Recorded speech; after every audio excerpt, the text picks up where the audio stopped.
Assalamualaikum warahmatullahi wabarakatuh. Perkenalkan, nama saya Agnestasya Zahra Fifah dengan NIM 200633031 dari Prodi Pendidikan Teknik Elektro. Kali ini saya akan mempresentasikan tentang tugas pengganti UAS saya, mata kuliah Elektronika Analog dan Digital. Yang pertama yang akan saya bahas adalah sistem bilangan yang terdiri dari 4 buah. Yang pertama ada desimal, yang kedua biner, yang ketiga oktal, dan yang keempat heksadesimal.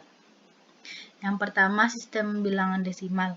Desimal merupakan sistem bilangan basis 10, yaitu sistem bilangan yang menggunakan 10 digit angka, yaitu 0, 1, 2, 3, 4, 5, 6, 7, 8, dan 9. Contohnya 8598.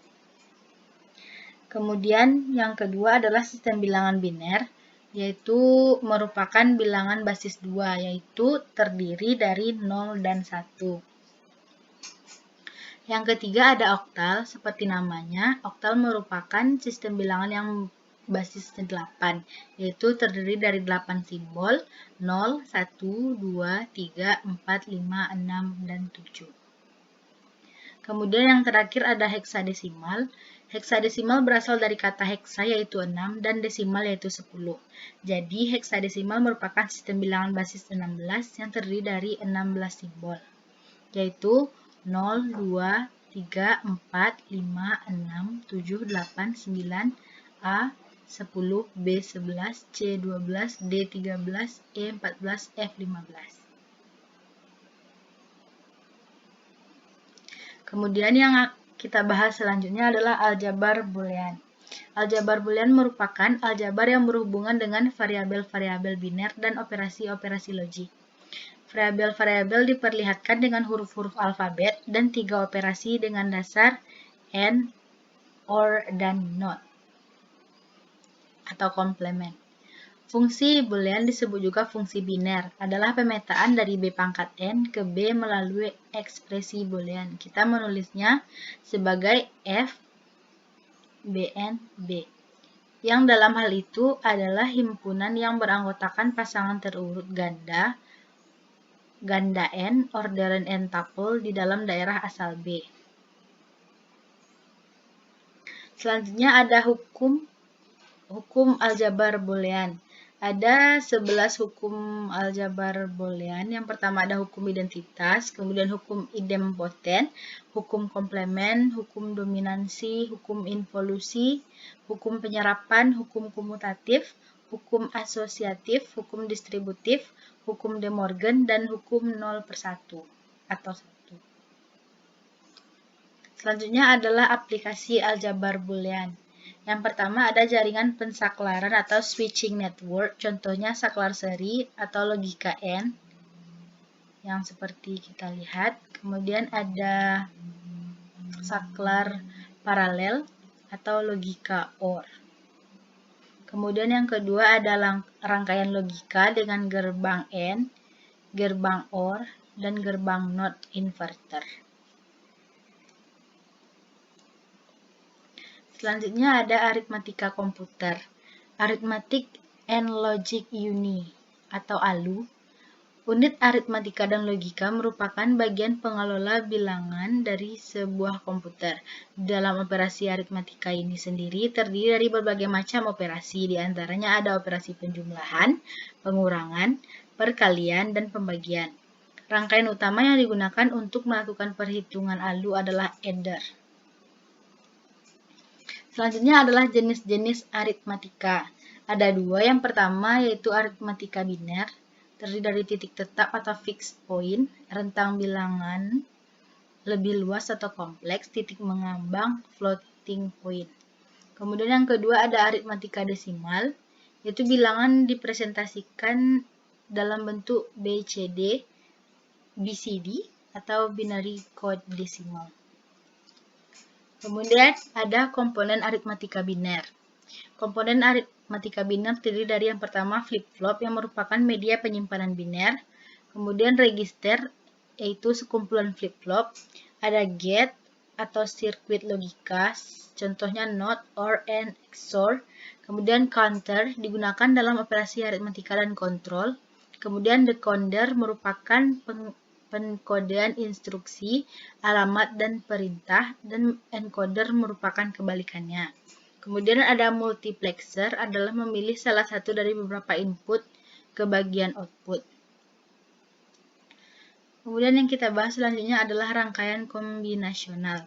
Rangkaian kombinasional terdiri dari gerbang logika dengan output tergantung pada inputnya. Ada 4 rangkaian kombinasional. Yang pertama ada encoder, yang kedua decoder, yang ketiga multiplexer, dan yang keempat ada demultiplexer. Yang pertama kita bahas adalah encoder. Encoder merupakan rangkaian logika yang kombinasional yang berfungsi mengubah atau mengkodekan suatu sinyal masukan diskrit menjadi keluaran biner. Suatu kombinasi masukan hanya mewakili satu kombinasi keluaran. Syarat perancangan sebuah encoder yaitu M kecil dari 2N, di mana M adalah kombinasi masukan dan N adalah jumlah bit keluaran. Kemudian yang kedua ada decoder, yaitu merupakan rangkaian kebalikan dari encoder, yaitu mengubah kode biner menjadi sinyal diskrit. Syarat perencanaan decoder yaitu M kecil dari N2, di mana M adalah kombinasi keluaran dan N adalah bit masukan. Kemudian yang ketiga ada multiplexer. Multiplexer atau MMUX adalah alat atau komponen elektronika yang bisa memilih input yang akan diteruskan ke bagian output.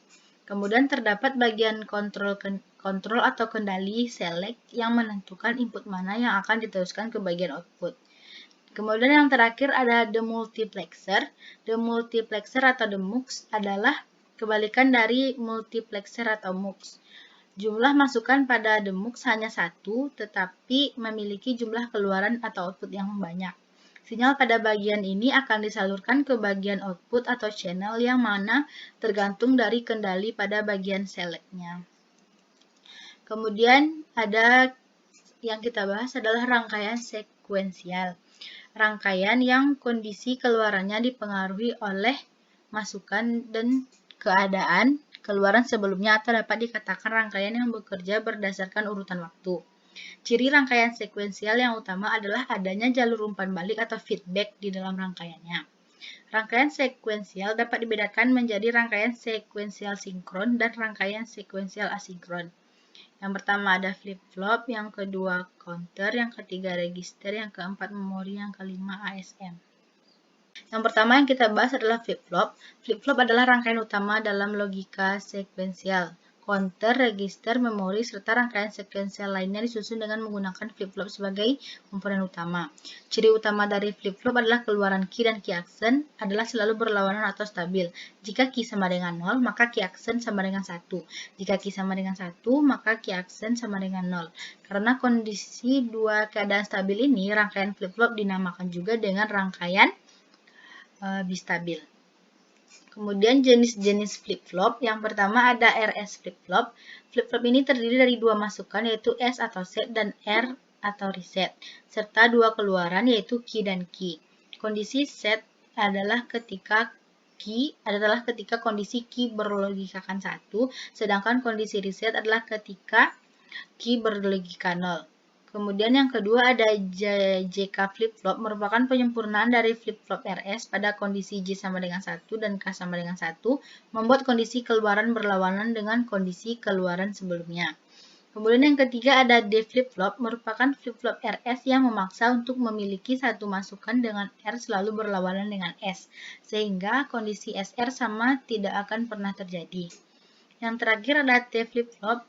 Flip-flop T atau flip-flop toggle adalah flip-flop JK yang kedua masukannya 9J dan K0 digabungkan menjadi satu sehingga hanya ada satu jalan masuk.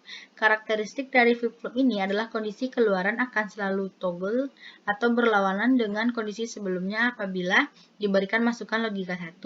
Sementara itu, kondisi keluaran akan tetap atau sama dengan kondisi keluaran sebelumnya bila diberi masukan logika 0. Kemudian yang kedua ada counter.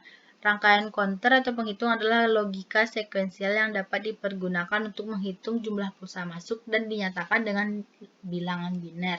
Sesuai dengan namanya, 4 bit binary counter adalah suatu rangkaian logika yang terdiri dari 4 buah flip-flop yang mampu melaksanakan perhitungan sampai 16. Kemudian yang ketiga ada register. Register adalah memori berukuran sangat kecil dengan kecepatan akses sangat tinggi. Register digunakan untuk menyimpan data dan instruksi yang sedang diproses. Sementara itu, data dan instruksi lainnya yang mampu menunggu giliran diproses akan disimpan dalam main memory. Kemudian ada memori, yaitu pusat dari operasi pada sistem komputer modern, berfungsi sebagai tempat penyimpanan informasi yang harus diatur dan dijaga sebaik-baiknya. Memori adalah array besar dari word atau byte yang disebut alamat. Kemudian yang terakhir ada Asynchronous State Machine atau ASM, yang merupakan bagian dari sequential circuit yang terdiri dari input, output, dan bagian internal di dalam sirkuit sinkronus sekuensial. Perbedaan bagian internal synchronous state dengan asynchronous state terletak pada clock pulse-nya. Pada asynchronous state tidak terdapat clock pulse. Kemudian yang kita bahas selanjutnya adalah datapad. Datapad atau alur data merupakan sekumpulan register, yaitu register tambahan dan register penghubung. Kumpulan register ini berfungsi untuk melalukan atau sebagai jalan untuk proses eksekusi suatu instruksi secara keseluruhan termasuk ke dalam instruction set. Kemudian ada blok fungsional datapad. Register instruksi menyimpan instruksi saat akan dieksekusi. Program counter atau PC menyimpan alamat instruksi berikutnya yang akan diambil. Memory address register atau MAR adalah register yang menyimpan alamat memori dari mana data akan diambil ke CPU atau alamat untuk data yang akan dikirim dan disimpan. Memori data register atau MDR adalah daftar dari unit kontrol komputer yang berisi data yang akan disimpan dalam penyimpanan komputer, misalnya RAM atau data setelah mengambil dari penyimpanan komputer. Prosesor mengeksekusi setiap instruksi dalam sederetan langkah-langkah kecil. Kemudian siklus fetch, decode, dan execute. Mengambil instruksi yang akan dijalankan dari memori dan memasukkannya ke dalam register instruksi. Mengubah isi program counter menjadi alamat instruksi berikutnya. Kemudian menentukan jenis instruksi yang baru saja diambil. Jika instruksi menggunakan word di memori, maka alamat memori tersebut dipastikan keberadaannya. Kemudian mengambil word jika diperlukan ke dalam register CPU dan mengeksekusi instruksi.